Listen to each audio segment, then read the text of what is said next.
Welcome back. My name is George Abernathy. I'm the proud president of FreightWaves. I'm excited to have the opportunity to spend a little bit of time during our Waves talk today to talk to Jordan Graft, who is the president of TriumphPay. TriumphPay based out of Dallas, Texas. And Jordan, thank you for doing this. Really appreciate it. Great to be here, George. Great to see you. Good to see you, too. Why don't you give the folks who don't know everything about the transportation industry just a little bit of an introduction to TriumphPay? Yeah, absolutely. So Triumph as a whole is a publicly traded bank based in Dallas, Texas. We're very active in trucking and transportation. We have over $1 billion of capital deployed in the industry. And TriumphPay is one vertical that we play in the space. TriumphPay is a carrier payments platform for freight brokers and shippers. We have over 200 brokers on the platform, and we process right now, TriumphPay does about $2.5 billion in run rate payments.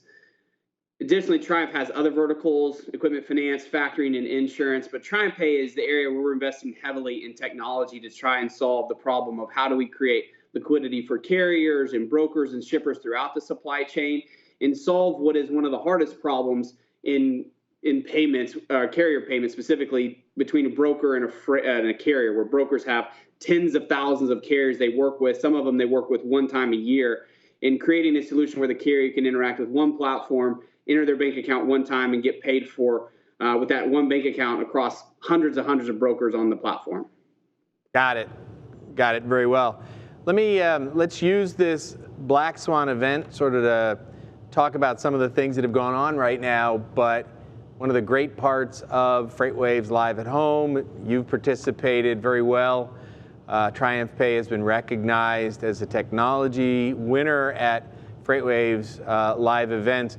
There's a real evergreen nature to our content, so a lot of the things that we'll talk about, I think people will realize they're pertinent to the Black Swan event that we're going through right now, but they really do impact the network and the marketplace going forward. So you mentioned liquidity.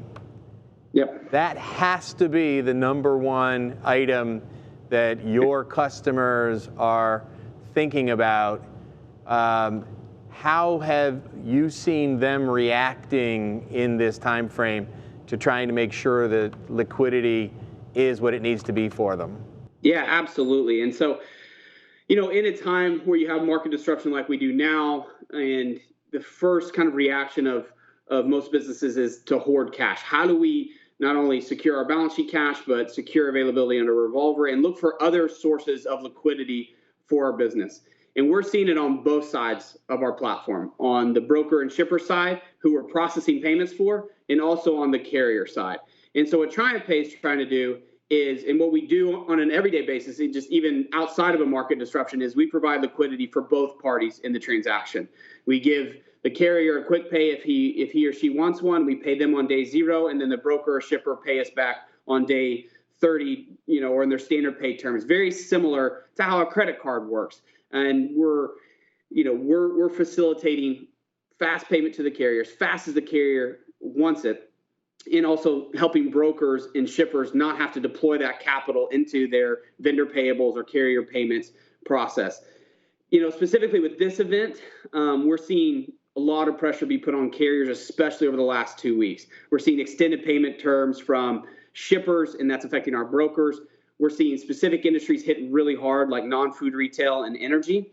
And so when a broker who's getting paid in 30 days from a shipper is now getting paid in 45 or 60 days, that's having real impact on their not only balance sheet cash, but their just overall liquidity position. And so they're looking to TriumphPay to step in and say, hey, TriumphPay, give our carriers a quick pay and float that money so that we don't have to put it out today, and shore us up, and so that we're able to withstand this storm in our customers and shippers paying us on extended terms. And I'm going to be honest with you, this extends not just on the smaller end of the segment of right. Brokers. This extends across all brokers, right? Everyone is feeling the pinch in liquidity because it's hitting the entire industry as a whole. So we're able to stand in and support not only mid-market type folks, but even the larger type players as well. It's interesting you talk about that and talk about it happening to some of even the largest folks. The quick reaction will be to protect my cash, but one way I'm going to do that is an intermediary, which I've been lucky enough to work in for a while. That can affect my thoughts on how quickly I pay my carriers. So how does your technology, and where you're talking about the vertical that you're in being really important from a technology standpoint, how does the technology really step in to make that liquidity question be beneficial to both sides? Yeah, so we integrate directly with the broker's TMS or accounting system or the shipper's accounting system, and we process all the payments for that broker or shipper. And then the carrier comes to the portal and has access that they have nowhere else for any other broker shipper. They can come in and see all their invoices, outstanding invoices, in one place for all the brokers and shippers on the platform. And they can go through and choose to quick pay on individual invoices or across all invoices for a broker, or across all invoices on the platform as a whole. And so it really puts control into the hands of the carrier, which creates a carrier experience that is just the best in the industry, right? That carrier now can say, hey, I want cash right now, or I'll wait. And right now they're saying, I want cash right now. And so the brokers and shippers don't have to do anything, right? So they have no changes to their systems or process. They process paperwork the way they do today. And then TriumphPay's built this portal and some complex logic around how we authenticate carriers, tens of thousands of carriers, without having to have them interact. They don't fill out paperwork. It's a completely digital experience for the carrier. And the feedback you get as a broker when you have carriers that can just self-service, right? They don't have to call you, because you got to think about this, right? They don't want to call and tell you they're having cash flow issues. You know, they have that ability just to go into the portal and say, hey, pay me now. Give me $10,000 in my bank account right now. And that technology, that completely digital experience, is what's been missing so long in the industry. And in times like now, if you are able to offer that to your carriers, that control over their cash flow, you're winning carrier loyalty through the cycle. And then that's what's important, right? You gotta secure your liquidity. Don't take it out of the carrier's pocket. Go use someone like us that'll stand in the gap for you and win those carriers over. And through the cycle, that carrier will always look at you as a payer that they know they can go get cash flow when they need it. That's such great counsel and such great advice. So as I think about the operations of 3PL or an intermediary, maybe even over into the shipper side, as you've been describing, when I'm thinking about my transportation network, when I'm thinking about managing my business, I tend to focus on the operations of it. I tend to focus on, making sure that my margin needs to be what it is, or that I'm literally making sure that the freight is being picked up and delivered on time, maybe ignoring, unfortunately, that stuff that goes on in the back office that can get to be a little bit sticky. It seems like this storm or event has really put some focus into this, but as you were saying, it's really not just about this storm. This is a better practice. This is a best practice for any time frame that you're managing a business as a intermediary or a shipper. When you're talking about what we can provide, this is our focus. This is all we do. This is all we think about, right? And so we try and come in and use technology to solve a problem that today people throw a lot of labor at, and they're better uses for that labor. As you think about a freight broker in the future, you've got to be able to automate the functions that you can and take your labor and put it on high value activities that are really difficult to solve with technology. I mean, if you're going to compete in a digital freight matching world, but you still have 10, 15 people working in your back office, instead of innovating, instead of developing technology, instead of doing things that push you forward in areas that you can use that labor to be its highest value service, it's going to put you behind. Additionally, when you think about the experience you're providing to your carriers, if you're not investing dollars in creating a best solution in your back office, which to them is their front office, right? It's how they get paid. It's what they care about. You think about the experience of a carrier interacting with a 3PL or broker. all throughout the load lifecycle, from tender to delivery, they're getting the brokers asking for all this information and trying to get all this information on track and trace and everything that's happening. But then when it comes time to pay the carrier, the thing the carrier really only cares about is getting paid. We see so many brokers, I think it's 60-70% of brokers don't offer a portal for the carrier to see their payment status. And like, you think about it, that's what the carrier cares about. That's what their focus is. How am I going to get paid? How do I have control of that cash flow? And so, yeah, you're right. Taking it back office and making it a priority or a function of somebody that's, like a TriumphPay, that this is our focus and what we want to do well, really distinguishes, creates a carrier experience that is distinguished. Is there a little bit of maybe unintended purposefulness for the lack of those portals to keep me as a carrier from knowing exactly when my payment is scheduled, because that gives me a little bit of flexibility to pay when I need to? And really what's happening here is you're taking out the need to muddle with that at all.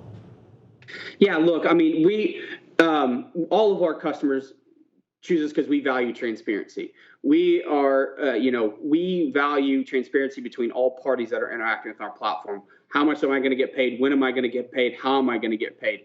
We really value transparency. And so I would say it's less about giving up control over being able to age invoices differently, because we still allow brokers to age invoices how they need. We're not aging invoices for them. But what I would say is if your concern is around cash flow and liquidity, allowing someone to step in and be the liquidity provider to your carriers and your quick pay program solves that 5-10x more than any liquidity you would create by trying to play with how you would schedule out invoices on a Tuesday or Thursday or mail checks and do those types of things. We create more liquidity around that. So we'd say invest in transparency and leverage the bank's balance sheet, a bank like us, to create the liquidity for you instead of trying to pull that out of your carrier. That's got to be something that is an advantage, right? You're a bank. You've got that backing of the bank, so it not only allows for I assume that rapidness and for both sides being serviced, but it also provides a level of comfort with all of your customers that Triumph's going to be there no matter what's going on within the economy or what's going on in the marketplace. Yeah, absolutely. And I think it's two things on what you're saying there. Transportation is our focus. We have over $1 billion of capital deployed in this industry. Like I said, we're not going anywhere. We're going deeper. We want to continue to invest more heavily in transportation and put more of our balance sheet there. And so when you pick your banking partners, pick one that has an industry focus that is on your industry, right? The second thing is, when you look at most 3PLs and brokers, they have incredibly high returns on capital. Right, they have no assets. They're basically technology companies, mm-hmm. right? And so they, when you talk about the capital, where the use of capital is in a freight broker or a 3PL, it's in their invoices, it's in their AR, accounts receivable, right? And it's offset by payables. And so if you're sitting there and saying, hey, I want to be a high return on capital business, leveraging someone to come in and say, I'm going to create liquidity, off balance sheet liquidity for me and reduce the amount of capital I put in my business is only going to increase your returns on capital and make your business, make your value of your business, whether you're looking, just in general to your returns yourself or looking to sell it, is going to make it higher because you're going to be able to generate higher returns on those investment dollars. And so it's taking your balance sheet and putting it into, quick paying invoices at 10-15% yields versus investing it in your core business that has 20-30-40% yields. You invest in your core, that's where you spend your time and partner with someone that, as a bank, we look at 10% returns on capital, and that's really high for banking. And so, you pick and choose, put the right instrument in the right place. You talked about investing in your core. That's really interesting. Are you seeing, obviously, the shock of COVID-19 and the Black Swan event, but are you seeing that companies are maintaining their focus towards their core and investing in the technologies to build those productivities, to build those efficiencies? Are we even with such a reduction? I think we're 8% down in tender volume from the data that we're seeing. Are you seeing folks still investing in the technology? Have they gotten their heads around where their volumes are at this point? I would say, so let's just say about where Triumph plays. Triumph operates very heavily in the spot market in brokered freight, to be precise. And so volumes are down more than 8%. Right. And Craig did a great article talking about the difference between brokered or between spot and contract. And spot's definitely the top of the heap that gets compressed first versus contract. So volumes are down 20% plus in April. And so I'd say it's been a real shock to people. And so we're hearing people more talk about, how do I prepare myself for the storm? How do I prepare myself for what could be an extended recession that hits the consumer hard and impacts freight volumes? And so I would say, just to be honest, like, we're hearing more conversations around preparing, battening down the hatches to survive what could be really difficult, and, maybe take advantage of some market opportunities through, acquisitions of some, of other people that aren't doing as well. And honestly, I mean, we're hearing a lot more inbound interest around our product. So I think people are looking at, hey, how can I outsource some of these things to reduce my cost structure so that I come out, that I get leaner as we go into this thing and I come out leaner. I think that's where people are spending their time, is how they're securing their capital liquidity and, preparing themselves for this storm, and then also leaning up that cost structure. Yeah, I think you're spot on. What we're seeing, within our data business, the information and data has really never been more sought after. The understanding of where are we today and where are we going as much as possible. And to your point, that very different contract market versus spot market impact is really significant. So as you look in that crystal ball a little bit, I know there's a lot of discussion around, have we seen the bottom of the contract market? What are your tea leaves and crystal ball telling you, or what are your customers telling you? Are we at the bottom, or is that still a little bit, in the future? And obviously, no one knows just how long it's going to take, but it sounds like you're saying people are expecting this to take a while before we get back to anything near what was the previous normal. Yeah. Well, I'll tell you how we've been looking at this problem is, if, you can either look at industry data, freight data, and there's a lot of people looking at the supply chain, the supply demand imbalance and carriers coming out of the market, coming back into the market, what that'll happen to rate environment. I tend to look at the economy, the economy as a whole. And when I look at the U.S. economy, we're a consumer economy. Over 70% of our GDP comes from the consumer. And so as the consumer goes, so does our economy. Well, if we look at the health of the consumer, we have real concerns about what's happening right now. If you look at, because we're looking to see the health of the consumer, we look at labor market data. 25 million people, over 25 million people have filed for unemployment in 5 weeks. Right, the scale of which we have moved from full employment to what could potentially be over 15% unemployment, the scale, and the speed with which that happened is unprecedented. The last recession in 08-09, the Great Recession, we went from 5% unemployment to close to 10 over a period of 18 months. Right, and I think so what we're telling our customers and our carriers is we have no idea how deep or how long this is going to go. We know that there's going to be a sharp drop off in GDP in Q2, absolutely, based on the shutdown that's happened. Will it bounce back immediately? We have no idea. But what we tell people is, if you look at those economic signs, you need to start preparing your business by securing access to liquidity, by developing action plans for, if my business is down 20, 30, 40%, what actions do I need to take? In terms of pay, in terms of your staffing, in terms of investments you're making. Where do you start to conserve capital? You need to find those levers now for before it hits, because if you don't, it'll sneak up on you. And you need to whoever your CFO is or whoever's managing your liquidity position, you need to have, if not daily, weekly view into your liquidity, because businesses fail in a recession not because of operating losses. They fail because of a lack of liquidity. Right? Liquidity runs out, and you turn the light. the music stops, you turn out the lights, it's over. And so you have to make sure that you have the liquidity to sustain not only the operating losses, but things that are happening to you on the receivable side. If you're getting pushed out by your customers, you got to model that out and know what that's going to do to your liquidity position and be prepared for it. So I don't know if we're at the bottom, but I see enough economic data from what's happening to the consumer to say I need to be prepared for deep declines in my business. In summary here, what you're saying I think is spot on. So preparing for this black swan, by its sheer definition, we shouldn't see very many black swans, but preparing the business for whatever the circumstances are. Do you feel like it sounds like the way that the prospect and customers that you're working with are coming to TriumphPay, it sounds like that it's resonating, that people are thinking outside of what they had historically thought about increasing margins or what my bid cycle should be. It sounds like it's resonating around liquidity. Am I reading that right? You absolutely are. Every single one of our customers are interested in liquidity and what that means. And it's just in good practice in seeing a recession coming and thinking ahead, right? And being prepared. And if some of them are so blessed to have strong capital positions, they can, I'm talking more generally beyond our customers. Yeah. If you have a strong capital position, then you have the opportunity to be opportunistic and then you were prepared for this.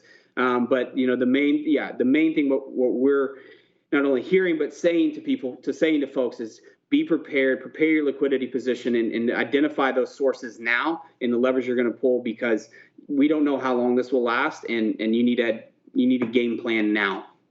Well, I appreciate it. Unfortunately, I could go on for a long time with my friend Jordan Graft.